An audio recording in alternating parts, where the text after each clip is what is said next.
ನಮಸ್ಕಾರ ಸ್ನೇಹಿತರೆ. ಇಂದಿನ ಜಗತ್ತಿನಲ್ಲಿ ಒತ್ತಡ ಅಥವಾ ಸ್ಟ್ರೆಸ್ ಎನ್ನುವುದು ಯಾರಿಗೂ ಹೊಸ ಪದವಲ್ಲ.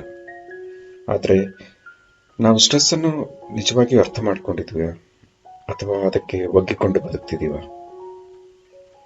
ಕೆಲಸ, ಹಣ, ಕುಟುಂಬದ ಹೊಣೆಗಾರಿಕೆಗಳು, ಮಕ್ಕಳ ಭವಿಷ್ಯ, ಸಮಾಜದ ನಿರೀಕ್ಷೆಗಳು ಇವೆಲ್ಲವೂ ನಿಧಾನವಾಗಿ ನಮ್ಮ ಮನಸ್ಸಿನ ಮೇಲೆ ಒತ್ತಡವನ್ನು ಹಾಕ್ತವೆ. ಬಹಳಷ್ಟು ಸಾರಿ ನಮಗೆ ಗೊತ್ತಾಗೋಕ್ಕೂ ಮುಂಚೆನೆ ಒತ್ತಡ ನಮ್ಮ ಆರೋಗ್ಯದ ಮೇಲೆ ಬಹಳಷ್ಟು ಪರಿಣಾಮ ಬೀರಿಬಿಟ್ಟಿರ್ತದೆ. ಈ ವಿಡಿಯೋ ಸರಣಿ ಹುಟ್ಟಿಕೊಂಡಿದ್ದು ಇದೇ ಕಾರಣದಿಂದ, ಸ್ಟ್ರೆಸ್ ಅನ್ನು ಅರ್ಥ ಮಾಡಿಕೊಳ್ಳಲು ಮತ್ತು ಒತ್ತಡ ಮುಕ್ತ ಜೀವನವನ್ನು ನಡೆಸುವುದು ಹೇಗೆ ಎನ್ನುವುದನ್ನು ತಿಳಿದುಕೊಳ್ಳಲು.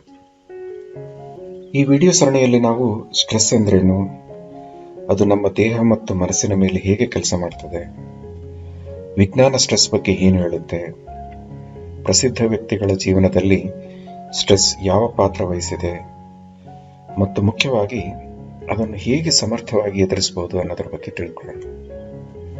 ಇದೊಂದು ಉಪದೇಶದ ಸರಣಿಯಲ್ಲ, ಇದು ಅನುಭವ, ವಿಜ್ಞಾನ ಮತ್ತು ರಿಯಲ್ ಲೈಫ್ ಕಥೆಗಳ ಒಂದು ಸಂಯೋಜನೆ. ನೀವು ವಿದ್ಯಾರ್ಥಿಯಾಗಿರಲಿ, ಉದ್ಯೋಗಿಯಾಗಿರಲಿ ಅಥವಾ ಪೋಷಕರಾಗಿರಲಿ, ಈ ಸರಣಿಯಲ್ಲಿ ನೀವು ನಿಮ್ಮ ಜೀವನದ ಘಟನೆಗಳನ್ನು ರಿಲೇಟ್ ಮಾಡ್ಕೋಬಹುದು. ಹಾಗಿದ್ರೆ ಬನ್ನಿ, ಸ್ಟ್ರೆಸ್ ಇಂದ ತಪ್ಪಿಸ್ಕೊಳ್ಳೋದಲ್ಲ, ಅದನ್ನು ಹೇಗೆ ಕಂಟ್ರೋಲ್ನಲ್ಲಿ ಇಟ್ಕೊಳ್ಳೋದು ಅಂತ ತಿಳ್ಕೊಳ್ಳೋಣ. ಈ ಪ್ರಯಾಣನ ನಾವು ಒಟ್ಟಿಗೆ ಆರಂಭಿಸೋಣ. ಸ್ಟ್ರೆಸ್ ಬಗ್ಗೆ ಎಲ್ಲರೂ ಮಾತಾಡ್ತಾರೆ, ಆದರೆ ಸ್ಟ್ರೆಸ್ ಅಂದ್ರೆ ಏನು ಅನ್ನೋದನ್ನ ನಿಜವಾಗಿ ಅರ್ಥ ಮಾಡ್ಕೊಂಡಿರೋರು ಕಡಿಮೆ. ನಿಜವಾಗಿ ನೋಡೋದಾದ್ರೆ ಸ್ಟ್ರೆಸ್ ಅಥವಾ ಒತ್ತಡ ನಮ್ಮ ಶತ್ರು ಅಲ್ಲ, ಬದಲಿಗೆ ನಮ್ಮನ್ನು ಕಾಪಾಡೋಕೆ ಪ್ರಕೃತಿ ಕೊಟ್ಟಿರುವ ಒಂದು ವರ. ನಂಗೆ ಗೊತ್ತು, ನೀವು ಯೋಚನೆ ಮಾಡ್ತಿದ್ದೀರಾ ಸ್ಟ್ರೆಸ್ ಇಂದ ಅದು ಹೇಗೆ ಒಳ್ಳೇದಾಗುತ್ತೆ ಅಂತ. ಮೊದಲು ನಾವು ಅರ್ಥ ಮಾಡ್ಕೊಳ್ಬೇಕಾಗಿದ್ದು ಏನಂದ್ರೆ, ಸ್ಟ್ರೆಸ್ ಟ್ರಿಗ್ಗರ್ ಆಗೋದು ಮಿದುಳು ಅಪಾಯವನ್ನು ಗ್ರಹಿಸಿದಾಗ. ಅದು ಹೇಗೆ ಅಂತೀರಾ? ಈಗ ಒಂದು ಸಿಚುವೇಶನ್ನ ಇಮ್ಯಾಜಿನ್ ಮಾಡ್ಕೊಳ್ಳಿ. ನೀವು ಪ್ರಕೃತಿಯಲ್ಲಿ ಎಲ್ಲೋ ಒಂದ್ ಕಡೆ ಟ್ರೆಕ್ಕಿಂಗ್ ಮಾಡ್ತಿದ್ದೀರಾ ಅಂತ ಇಟ್ಕೊಳ್ಳಿ. ಹಠಾತ್ ಆಗಿ ನಿಮ್ಮ ಎದುರಿಗೆ ಒಂದು ಹುಲಿ ಪ್ರತ್ಯಕ್ಷ ಆದ್ರೆ ಏನ್ ಮಾಡ್ತೀರಿ? ನಿಮ್ಮ ಎದುರಿಗಿರೋ ಆಯ್ಕೆಗಳು ಎರಡು: ಒಂದು ಹೋರಾಡು ಅಥವಾ ಓಡಿ ಹೋಗು. ಇದನ್ನೇ ಇಂಗ್ಲಿಷ್ನಲ್ಲಿ ಫೈಟ್ ಆರ್ ಫ್ಲೈಟ್ ರೆಸ್ಪಾನ್ಸ್ ಅಂತ ಹೇಳ್ತೀವಿ. ಈ ಎರಡು ರೆಸ್ಪಾನ್ಸಸ್ ಅಂದ್ರೆ ಹೋರಾಡೋಕೆ ಅಥವಾ ಓಡಿ ಹೋಗೋದಕ್ಕೆ ನಮ್ಮ ದೇಹದಲ್ಲಿ ಕೆಲವೊಂದು ತಾತ್ಕಾಲಿಕ ಅಂದ್ರೆ ಟೆಂಪ್ರರಿ ಬದಲಾವಣೆಗಳು ಆಗ್ತವೆ. ಅವು ಏನು ಅಂತ ನೋಡೋದಾದ್ರೆ, ನಮ್ಮ ಹೃದಯ ಬಡಿತ ಹೆಚ್ಚಾಗ್ತದೆ, ರಕ್ತದೊತ್ತಡ ಜಾಸ್ತಿ ಆಗುತ್ತೆ, ಉಸಿರಾಟದ ವೇಗ ಜಾಸ್ತಿ ಆಗುತ್ತೆ, ಸ್ನಾಯುಗಳು ಬಿಗಿಯಾಗಿ ರಕ್ತ ಪರಿಚಲನೆ ಹೆಚ್ಚಾಗ್ತದೆ, ನಮ್ಮ ಶ್ರವಣ ಮತ್ತು ದೃಷ್ಟಿ ಚುರುಕುಗೊಳ್ತದೆ ಮತ್ತು ದೇಹದ ರಿಫ್ಲೆಕ್ಸಿವ್ ಪ್ರತಿಕ್ರಿಯೆಗಳು ಹೆಚ್ಚಾಗ್ತವೆ. ಈ ಎಲ್ಲ ಬದಲಾವಣೆಗಳು ಆಗೋದು ಮೇಲೆ ಹೇಳಿದ ಹಾಗೆ ನಾವು ಹುಲಿ ಜೊತೆ ಹೋರಾಡೋಕೆ ಅಥವಾ ಓಡಿ ಹೋಗಿ ನಮ್ಮ ಪ್ರಾಣ ಉಳಿಸ್ಕೊಳ್ಳೋದಕ್ಕೆ. ಒಂದ್ಸಲ ನಾವು ಹುಲಿ ಆಹಾರ ಆಗದೆ ಸಕ್ಸಸ್ಫುಲ್ ಆಗಿ ಏನಾದ್ರೂ ಪ್ರಾಣ ಉಳಿಸ್ಕೊಂಡ್ರೆ ನಮ್ಮ ಒತ್ತಡ ಕಡಿಮೆಯಾಗಿ ನಮ್ಮ ದೇಹ ಸಾಧಾರಣ ಸ್ಥಿತಿಗೆ ಬರುತ್ತೆ. ಈಗ ಗೊತ್ತಾಯ್ತಲ್ಲ, ಒತ್ತಡ ಅನ್ನೋದು ನಮ್ಮ ದೇಹದ ಸ್ವಾಭಾವಿಕ ರಕ್ಷಣಾ ವ್ಯವಸ್ಥೆ.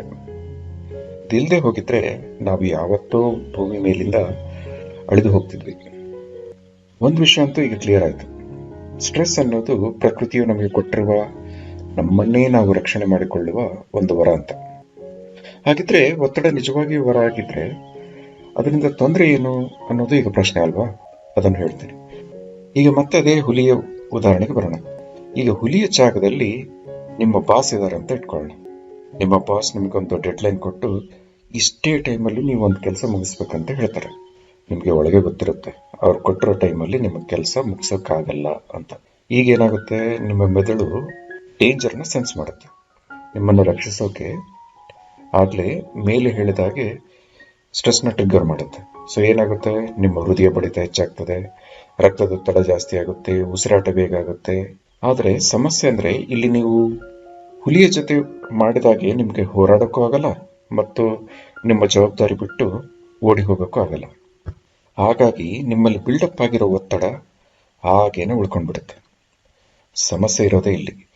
ನಮ್ಮ ಮಿದುಳು ಬರೀ ಅಪಾಯವನ್ನು ಸೆನ್ಸ್ ಮಾಡುತ್ತೆ ಹೊರತು, ಆ ಅಪಾಯ ನಮಗೆ ಹುಲಿಯಿಂದ ಬರ್ತಿದೆಯಾ, ಬಾಸಿಂದ ಬರ್ತಿದೆಯಾ ಅಥವಾ ಹೆಂಡತಿ ಅಥವಾ ಗಂಡನಿಂದ ಬರ್ತಿದೆಯಾ ಅಂತ ಅದಕ್ಕೆ ಗೊತ್ತಾಗಲ್ಲ. ಸರಿ, ಸ್ಟ್ರೆಸ್ ಏನು ಅಂತ ನಮಗೀಗ ಅರ್ಥ ಆಯಿತು. ಈಗ ಸ್ಟ್ರೆಸ್ನ ಮ್ಯಾನೇಜ್ ಮಾಡೋದಂಗೆ? ದೀರ್ಘಾವಧಿಯ ಒತ್ತಡದಿಂದ ನಮ್ಮ ದೇಹ ಹಾಗೂ ಮನಸ್ಸಿನ ಮೇಲೆ ಆಗೋ ಪರಿಣಾಮಗಳೇನು? ಈ ಎಲ್ಲ ಪ್ರಶ್ನೆಗಳಿಗೆ ಉತ್ತರ ಮುಂದಿನ ವಿಡಿಯೋಗಳಲ್ಲಿ ಸಿಗಲಿದೆ. ಈ ವಿಡಿಯೋ ಸರಣಿಯಲ್ಲಿ ಬರೋ ಪ್ರತಿಯೊಂದು ಎಪಿಸೋಡ್ನಲ್ಲಿ ನಾವು ಸ್ಟ್ರೆಸ್ನ ಮ್ಯಾನೇಜ್ ಮಾಡೋ ವಿವಿಧ ವಿಧಾನಗಳ ಬಗ್ಗೆ ತಿಳ್ಕೊಳ್ಳುತ್ತೇವೆ. ಆದ್ದರಿಂದ ಕೊನೆಯ ಸಂಚಿಕೆವರೆಗೂ ತಪ್ಪದೆ ನೋಡಿ. ಈಗ ವಿದಾಯ ಹೇಳೋ ಸಮಯ. ಅದಕ್ಕೂ ಮುಂಚೆ ಒಂದ್ಸಲ ನಾವು ಸ್ಟ್ರೆಸ್ ಬಗ್ಗೆ ಇಲ್ಲಿವರೆಗೂ ತಿಳ್ಕೊಂಡಿರೋದು ಏನು ಅಂತ ಸಮರೈಸ್ ಮಾಡೋಣ. ಸ್ಟ್ರೆಸ್ ಪ್ರಾರಂಭ ಆಗೋದು ಹೋರಾಡು ಅಥವಾ ಓಡಿ ಹೋಗು, ಅಥವಾ ಇಂಗ್ಲಿಷ್ನಲ್ಲಿ ಹೇಳೋ ಹಾಗೆ ಫೈಟ್ ಆರ್ ಫ್ಲೈಟ್ ಪ್ರತಿಕ್ರಿಯೆಯಿಂದ. ಇದು ನಮ್ಮ ದೇಹದ ಸ್ವಾಭಾವಿಕ ರಕ್ಷಣಾ ವ್ಯವಸ್ಥೆ. ಮಿದುಳು ಅಪಾಯವನ್ನು ಕಂಡಾಗ ದೇಹ ತಕ್ಷಣ ಪ್ರತಿಕ್ರಿಯಿಸುತ್ತದೆ. ಇಂದು ನಮಗೆ ಹುಲಿ ಇಲ್ಲ, ಆದರೆ ಡೆಡ್ಲೈನ್ ಇದೆ, ನೋಟಿಫಿಕೇಶನ್ ಇದೆ ಮತ್ತು ನಮ್ಮ ಸುತ್ತಮುತ್ತಲಿರೋ ಜನರು ನಮ್ಮ ಮೇಲೆ ಇಟ್ಟಿರುವ ನಿರೀಕ್ಷೆಗಳಿವೆ. ದೇಹಕ್ಕೆ ಇವೆಲ್ಲವೂ ಕೂಡ ಅಪಾಯದಂತೆ ಕಾಣ್ತವೆ. ತಾತ್ಕಾಲಿಕ ಸ್ಟ್ರೆಸ್ ಸಹಾಯಕ, ಆದರೆ ದೀರ್ಘಕಾಲದ ಸ್ಟ್ರೆಸ್ ದೇಹವನ್ನು ಹಾನಿಗೊಳಿಸುತ್ತದೆ.